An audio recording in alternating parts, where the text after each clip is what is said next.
Inside Red Onion State Penitentiary, America's Supermax in the mountains, hidden deep in the Appalachian Mountains of Virginia, lies a prison built for one reason: to control the uncontrollable.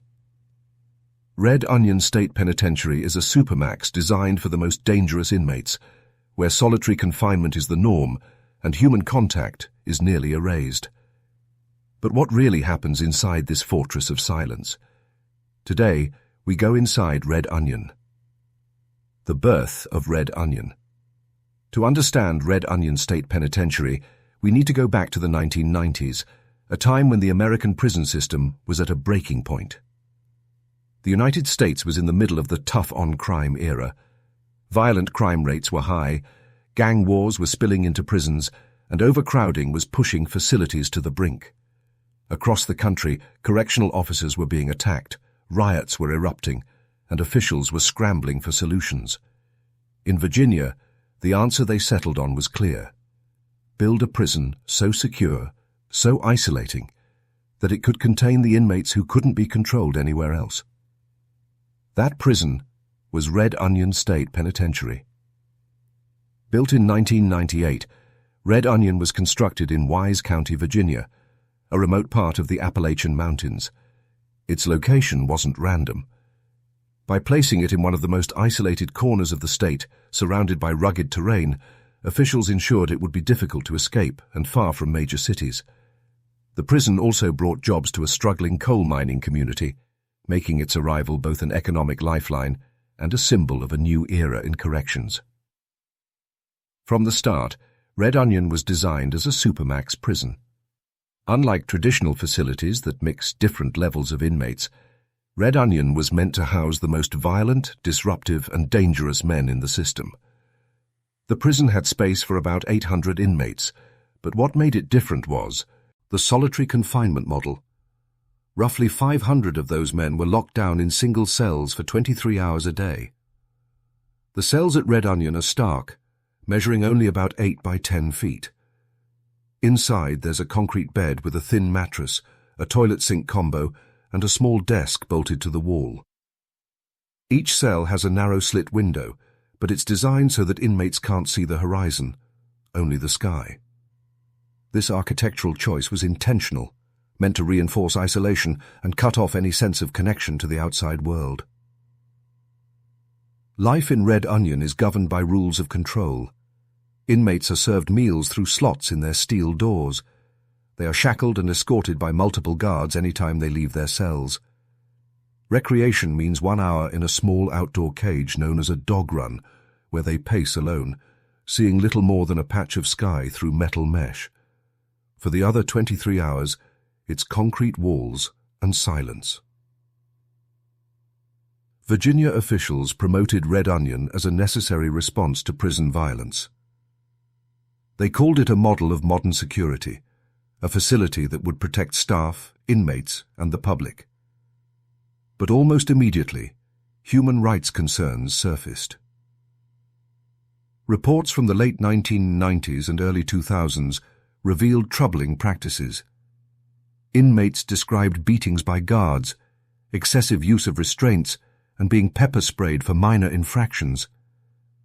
Advocacy groups claimed that solitary confinement was being used not just for violent offenders, but for disciplinary control, even when inmates posed no serious threat. In 1999, Human Rights Watch raised alarms, reporting that Red Onion's system of long-term solitary confinement amounted to cruel and unusual punishment.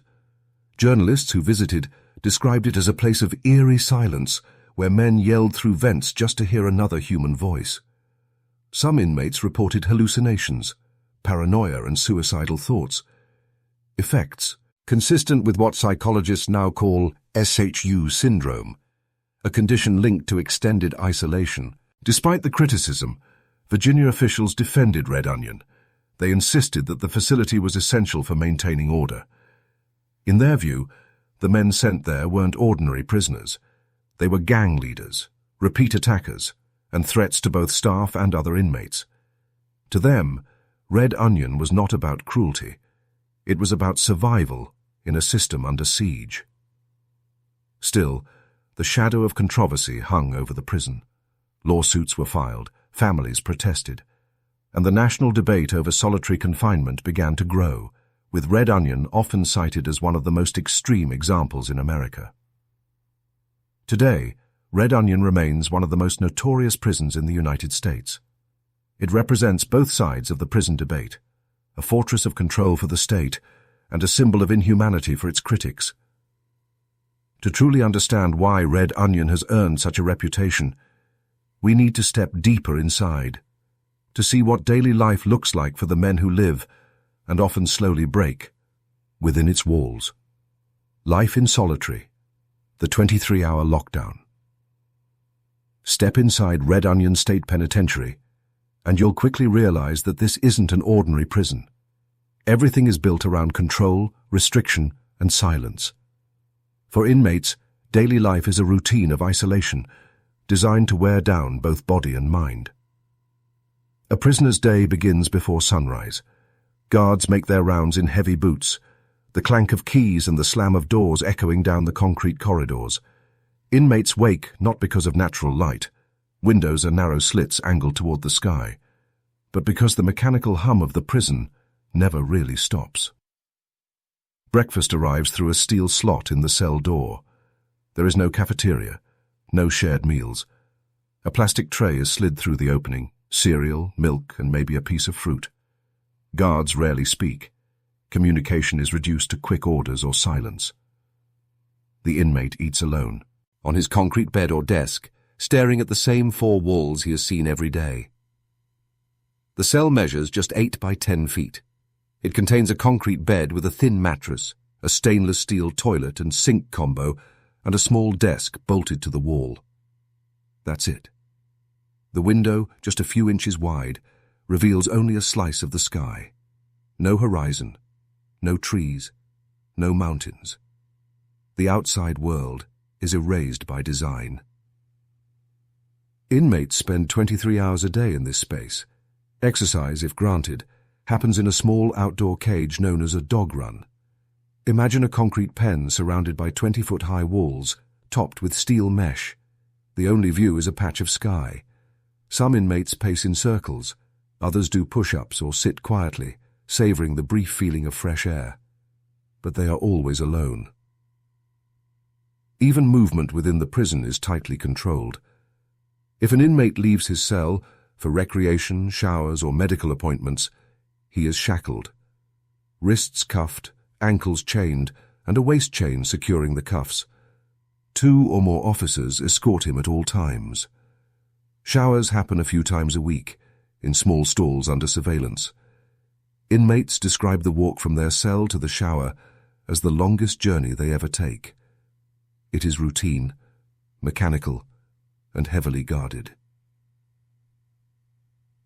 The monotony of this life is crushing.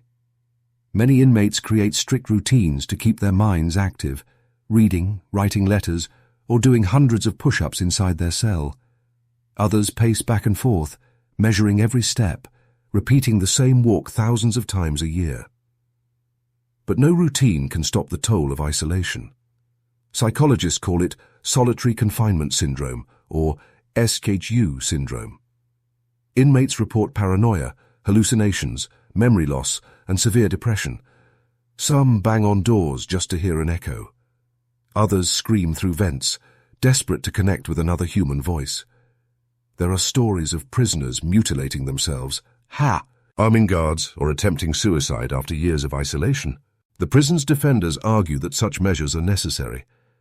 Many of Red Onion's inmates were transferred here for violent behavior in other prisons, stabbings, gang leadership, or attacks on staff. For officials, keeping these men in near-total lockdown prevents chaos. But for critics, Red Onion isn't justice, it's psychological warfare. A 2012 report by the ACLU documented widespread mental health problems at Red Onion. Inmates described being pepper-sprayed for small infractions, denied medical care, or left in solitary for years on end. One prisoner wrote, "I don't know what day it is. Sometimes I forget what year it is. All I know are these 4 walls." For the men inside, survival means adaptation. Some turn to religion, reading the Bible for hours each day. Others sketch artwork on scraps of paper. A few hold on to hope of transfer to a less restrictive prison. But for many, Red Onion is not a stop on the way. It's the end of the line. And that's what makes Red Onion so controversial. It's not just a prison. It's a place where punishment goes beyond time served. It's a system designed to break down the human spirit.